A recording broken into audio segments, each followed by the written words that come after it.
పెట్టేయి. దక్షిణామూర్తి యొక్క మూర్తిని చూస్తూ కూర్చోవడం నేర్చుకో. అదొక్కటి నేర్చుకో చాలు. ఏమక్కర్లేదు. ఇంకా దక్షిణామూర్తిని పెట్టుకుని రోజు కాసేపు ఆయన్ని చూస్తే చాలు. మీకు నేను ఇంకా విచిత్రమైన విషయం చెప్పనా?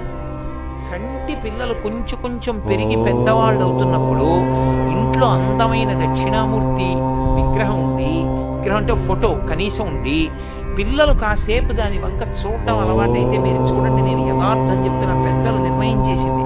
వాళ్ళు కళ్ళు తిప్పి ఆడుకుంటూ ఆడుకుంటూ పాకడం కూర్చోవడం వచ్చినప్పుడు చూసినప్పుడు వాళ్ళు నిశ్చలంగా కాసేపు ఇలా దక్షిణామూర్తి వంకే చూస్తారు. పిల్లలు చిన్నతనంలో దక్షిణామూర్తి వంక అలా ఎదురుగుండా కూర్చుని చూస్తే రెండు ఫలితాలు వస్తాయి. అపమృత్యు దోషం పోతుంది, సరస్వతి కటాక్షం కలుగుతుంది. అందుకే అసలు ఇంట దక్షిణామూర్తి ఫోటో లేని ఇల్లు ఉండరాదు.